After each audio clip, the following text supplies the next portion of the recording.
não ia fazer. Aí fizeram o divórcio dele e ele se casou com Ana Bolena. Certo? A Catarina de Aragão, coitada, ficou lá no escanteio. E aí o que foi que ele fez? Agora eu vou ter um filho homem. A Ana Bolena dá à luz a um filho e termina nascendo, sabe quem? Outra menina. Aí ele botou o nome de Elizabeth. E aí ele disse, mas rapaz, será possível? Passou o tempo, a Ana Bolena foi ficando, né, perdendo, né, a beleza. Aí ele arrumou de criar uma história de que Ana Bolena o estava traindo. E naquela época a traição da rainha, mano, era a morte certa. E aí Ana Bolena foi morta, acusada de traição, que até hoje nunca se provou, né? Aí ele casou com outra, uma mulher chamada Jane Seymour. Ele disse, agora o meu filho homem vem. E de fato, ela teve um filho que foi um homem, no qual ele chamou de Eduardo VI. Certo? Aí depois que abusou da Jane Seymour, ele se casou com mais umas 3. Certo? Umas 6 mulheres, Henrique VIII teve. Quando estava velho, já para morrer, ele chamou os 3 filhos. Maria Tudo já era uma moça adulta, Elizabeth ali uma, né, certo, adolescente, e o Henrique VIII e o Eduardo VI com 9 anos de idade. Ele disse, meus filhos, é o seguinte, estou partindo nesses dias, Deus me leva, e eu quero dizer a vocês que vai ser assim a linha de sucessão. Primeiro, meu filho Eduardo VI. Depois, você, Maria Tudor. E por fim, você, Elizabeth. Essa é a linha de sucessão. Apesar de Eduardo VI ser mais novo, ele é homem. Aí pronto, aí ele morre, Henrique VIII, e Eduardo VI assume. Com 9 anos, o que esse menino ia fazer no reino? Só que uma espécie de primeiro-ministro assumiu o funcionamento do reino, né? E esse primeiro-ministro, que era um conde, simpatizava-se pelas ideias de Lutero. Já tinha ouvido falar e viu que outros países estavam ficando bem. Aí ele, o que foi que ele fez? O menino também era menino mesmo, não sabia nem o que fazer. Ele colocou as ideias de Lutero, da igreja formada na Inglaterra. E aí a primeira coisa que fez, aboliu a missa, porque Henrique VIII só havia mudado o nome. Todo o costume do catolicismo estava na Inglaterra. Quem foi esse primeiro-ministro? Foi o conde de Somerset, não falo o nome dele não, era aqui desse lugar, Somerset. E aí esse conde mudou, aboliu a missa, e o rei Henrique VIII estava assinando lá, a Eduardo VI. O Eduardo VI ficou maiorzinho, uns 15 anos, já ia entendendo, achou muito interessante as ideias do conde, e aí criaram o livro de oração comum, até hoje usado na anglicana, aboliram a missa, aboliram aquelas práticas todas da igreja católica, e agora sim a igreja anglicana ganhou uma formazinha de igreja diferente, realmente na reforma. Só que Eduardo VI morre com apenas 19 anos de idade. Novo.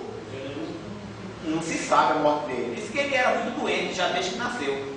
E talvez tenha morrido de enfermidade. Era muito doente, nunca teve saúde, de fato, Eduardo VI. E ele morre com 19 anos de idade. E aí, na linha de sucessão, Maria Tudor. Maria Tudor parecia que não tinha nada. Porque Maria Tudor olha assim e disse, olha, a partir de agora, a igreja anglicana vai se aliar ao Papa. Eu vou desfazer tudo que meu irmão fez aqui.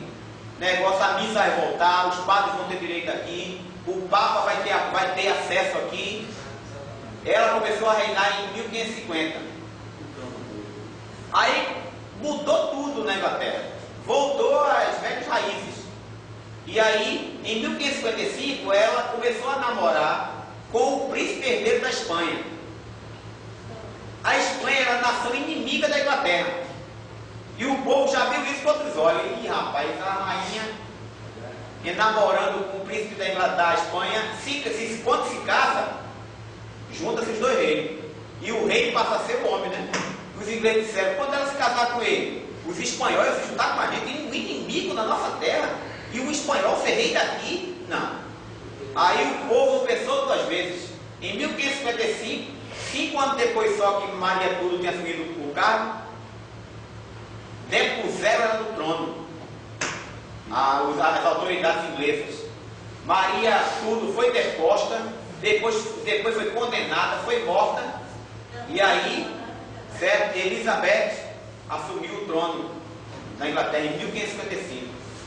Elizabeth olhou assim e disse: meu irmão Eduardo VI puxou para o lado da reforma, minha irmã para o lado dos católicos. Quer saber de uma coisa? Eu vou pegar um pouquinho de um e de outro. Eu vou aceitar culto, mas vou aceitar missa. Eu vou aceitar isso aqui, mas vou aceitar aquilo ali. Vai de por favor. Nenhum nem outro. Nenhum nem outro. Aí é quando dentro da reforma na Inglaterra nós vamos conhecer um grupo chamado de puritanos. Vou falar? Os puritanos foram membros da igreja anglicana que não aceitaram essa ideia de Elizabeth.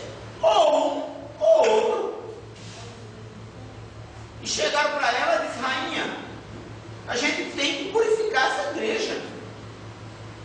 E aí os puritanos quiseram mudar esta igreja, lutaram para isso. Aí pronto, Elizabeth só fez perseguir, certo, esse movimento puritano dentro da igreja.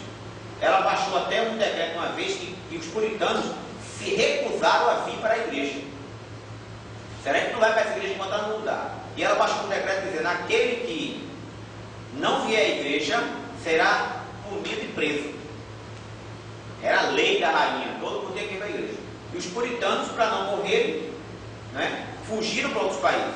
Mas enquanto estavam na Inglaterra, conseguiram grupos, né, dos anglicanos que conseguiram purificar uma parte. O movimento puritano só ganhou força depois da morte da rainha Elizabeth. Mas ele conseguiu, em parte, melhorar certa anglicana. Mais tarde a anglicana, em 1560 e pouco, mais tarde, em 1800 e alguma coisa, vai surgir John Wesley. Aí sim, John Wesley faz uma reforma mesmo na anglicana. Os puritanos lutaram, mas não conseguiram 100% não. John Wesley vai conseguir mais, em 1800 e alguma coisa, na anglicana.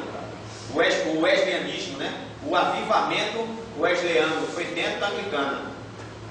Certo? Hoje a anglicana é parecida com a católica, nunca vi tanta semelhança. Ela no Brasil é chamada de episcopal. Aqui na Bica, aqui próximo, tem a maior igreja deles aqui em João Pessoa.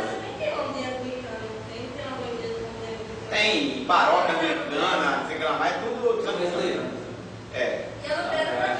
O wesleyana já é outra. Agora a anglicana tem algumas por aqui. A luterana parece com a católica. A luterana é anglicana. E também a metodista em algumas pontos também parece muito. A liturgia. Eu outro dia estava, em 96, eu fui fazer um curso na Universidade Metodista de São Paulo, lá em São Bernardo do Campo. A gente estava fazendo especialização em ciência da religião. E aí fomos assistir 2 disciplinas lá na universidade. E aí, como a universidade é metodista, tinha um templo metodista enorme dentro do campus.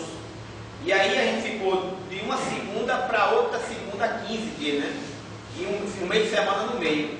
E a gente ficou, mas rapaz, chegou o domingo, a gente preso na universidade, nos alojamentos, sem ter para onde ir. Eu mesmo e outro menino procuramos uma igreja batista próxima, mas a igreja batista era longe. São Bernardo do Campo está grande. Não creio que não importa, tinha uma pessoa que for maior, né? Ali no ABC Paulista. E aí a gente saiu andando por ali, não encontramos uma igreja batista de jeito nenhum. Aí disse: vamos assistir o culto aqui na Metodista mesmo. Meu amigo, a gente foi assistir um culto lá, no domingo de noite, pelo amor de Deus, eu estava me sentindo mal. Eu digo: meu pai, me perdoa porque eu estou me sentindo mal. Nem parece que eu estou numa igreja evangélica. É uma liturgia, um negócio de... Só tinha um piano dentro da igreja, aqueles tiros assim, o pastor parecia um padre. Meu Deus, já não estava suportando, saía e ficava passando. É semelhante, aquela estola sacerdotal, aquelas coisas. Eu fiquei assim, digo: meu pai do céu, não aguento ficar aqui dentro não. Fui lá para fora, fiquei lá fora, daqui a pouco os outros estavam me saindo também. Eu digo: eu não suporto mais esse culto não, tá um negócio sem graça demais, não está vindo agora aqui. Quer dizer, estilo ainda do catolicismo. Certo?